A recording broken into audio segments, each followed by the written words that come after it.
ini merupakan residivis 2 kali kasus pembunuhan yang ada di Manado.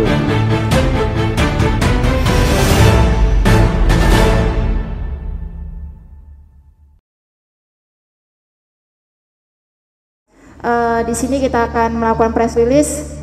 Jadi seperti rekan-rekan media ketahui bahwa di depan terdapat 2 orang tersangka dan barang bukti. Jadi memang benar pada tanggal 16 September 2021 hari Kamis, Satuan Res Narkoba telah berhasil mengamankan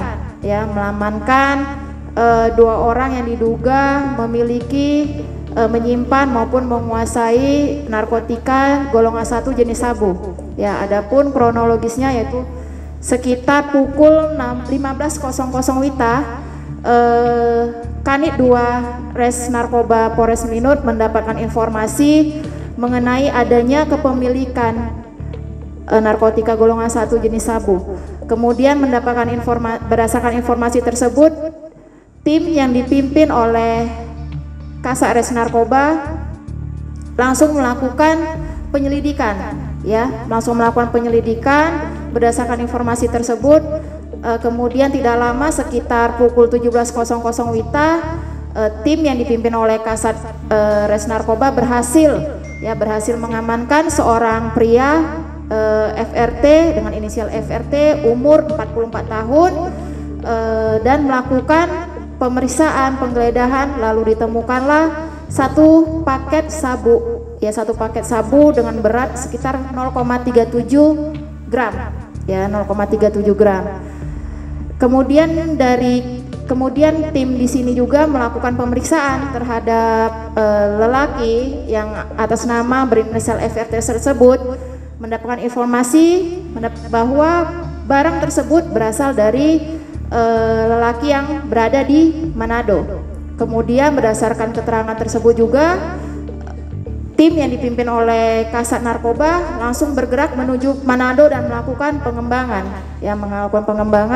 Alhamdulillah pukul 2 tanggal 17 sekitar pukul 2 tim di sini berhasil mengamankan 1 lelaki dengan inisial Eka umur 33 tahun, umur 33 tahun. Lalu dibawa juga ke Polres untuk dilakukan pengembangan. Ternyata di sini transaksinya telah terjadi pada hari Kamis itu, di mana lelaki dengan inisial FRT melakukan transfer sejumlah 900.000 kepada lelaki inisial Eka. Lalu terjadilah transaksi, makanya sampailah barang bukti 1 paket sabu dengan berat 0,37 gram itu ke tangan saudara lelaki inisial FRT.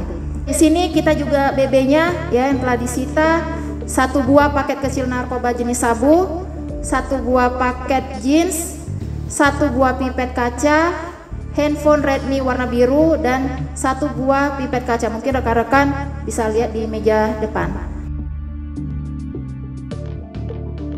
Adapun pasal yang dikenakan yaitu pasal 112 ayat 1 subsidiar pasal 127 ayat 1 Undang-Undang RI nomor 35 tahun 2009 tentang narkotika. Adapun ancaman pidananya yaitu minimal 4 tahun, paling lama 8 tahun, dengan denda paling sedikit 8 miliar. Perlu dijelaskan kepada rekan-rekan media, memang 2 tersangka ini bukan teman baru. Mereka berteman itu sudah lama. Kemudian yang memang memerlukan sabu ini yang kita tangkap pertama yaitu VRT. Perlu dijelaskan juga bahwa untuk yang kita tangkap di Teling, tersangka Eka ini merupakan residivis 2 kali kasus pembunuhan yang ada di Manado. Karena dia lama menjalani hukuman di lapas, dia memiliki beberapa orang temannya yang di dalam yang punya akses untuk mendapatkan narkotika. Karena dia lama, karena 2 kali vonis kasus pembunuhan. Itu yang pertama perlu dijelaskan. Kemudian untuk penyerahan narkotika, antara mereka berdua ini hand to hand, dari tangan ke tangan, pembeliannya melalui transfer rekening.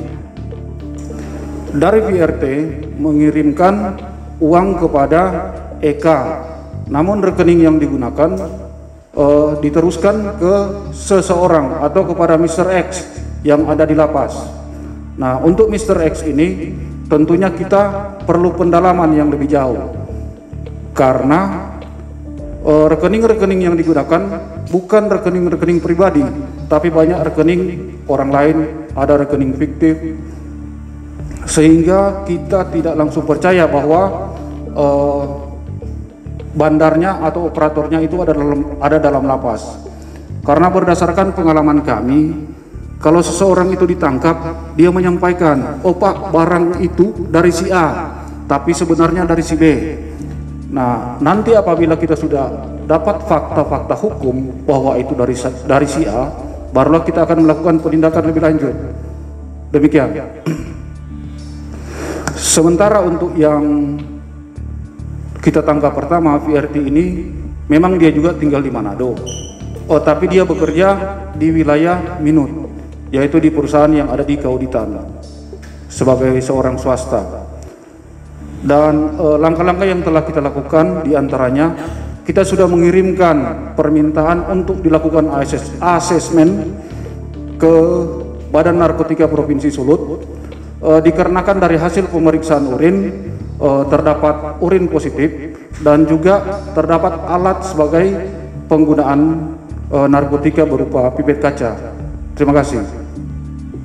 Ya, termasuk itu kita kumpulkan dan itu kita akan dalami, karena untuk pemeriksaan rekening itu mempunyai ketentuan-ketentuan yang bersifat khusus.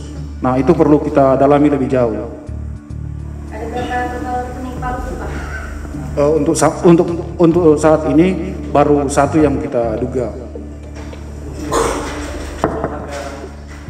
Oh ya, untuk satu paket harganya Rp900.000. Kalau istilahnya dalam peredaran narkotika itu paket hemat. Paket hemat istilah yang digunakan dalam peredaran narkotika. Kalau menurut dari Eka bahwa Mr. X ini ada di lapas Manado, ini baru informasinya dia, belum terkonfirmasi dan belum A1. Makanya kita tidak bisa ketika seseorang itu menyebutkan di sini, di situ, kita tidak bisa langsung melakukan penindakan seperti itu. Harus ada fakta hukum lain yang bisa mendukung kegiatan kita. Makasih. Tentunya ancaman hukuman bagi pengedar maupun sebagai pengguna ini berbeda. Ketika seorang itu memiliki sabu, dia ada dua kemungkinan. Apakah sabu yang dia miliki ini untuk diedarkan lagi kepada orang lain, atau hanya dia gunakan untuk diri sendiri. Kan beda orang punya sabu. Kalau untuk si Eka, dia pengedar karena dia menyerahkan kepada orang lain lagi. Makanya kita tambahkan dengan pasal 127 ayat 1 untuk penggunaan bagi diri sendiri. Bagaimana kita bisa mempelajari atau mengetahui apakah dia ini sebagai pengedar ataupun sebagai pengguna? Makanya kita telah mengirimkan surat ke BNP Sulut untuk dilakukan asesmen dengan tujuan untuk mengetahui oleh tim asesmen hukum apakah dia ini masuk dalam jaringan nasional, internasional, ataupun jaringan yang mana. Kemudian dalam asesmen itu juga kan ada tim medis untuk mengetahui sejauh mana tingkat ketergantungan pengguna ini. Apakah dia hanya coba-coba, apakah dia karena sesaat saja untuk menggunakan, ataukah dia memang sudah ketergantungan sebagai pengguna narkotika. Sehingga nanti berdasarkan hasil asesmen tersebut, tim medis dapat memberikan resep atau langkah-langkah pengobatan terhadap para pengguna. Bagaimana mengetahui tingkat ketergantungannya yang tadi. Terima kasih. Ancamannya Pak yang akan mereka nanti jalan? Kalau sebagai pengedar, ancamannya seperti yang tadi sudah disampaikan oleh Bapak Sunda, minimal 4 tahun, maksimal 8 tahun. Sedangkan kalau ia menggunakan narkotika untuk dirinya sendiri, ancamannya maksimal 4 tahun. Nah, nanti dari hasil asesmen, kalau memang dia sebagai pengguna, dia bisa selain daripada ancaman pidana, bisa juga dilakukan rehabilitasi, baik rehabilitasi medis maupun rehabilitasi sosial. Terima kasih. Pak, izin bertanya, seberapa riskan atau seberapa rawannya narkotika yang beredar di Minahasa Utara saat ini? Memang untuk sampai saat ini di wilayah Polres Minuk, narkotika masih tergolong kurang. Tapi kita tidak bisa underestimate terhadap peredaran narkotika, karena narkotika sudah tidak memandang status sosial, karena narkotika sudah di semua kalangan, baik di lingkungan polisi sendiri ada, di lingkungan anggota dewan juga ada, masyarakat siapa saja, narkotika ini musuh kita bersama. Oleh karena itu kami himbau, kami mohon bantuan dari rekan-rekan media, seandainya ada informasi tentang peredaran narkotika, mohon informasikan kepada kami, karena upaya pemberantasan apapun yang dilakukan oleh Polri tidak akan berhasil tanpa bantuan dari masyarakat.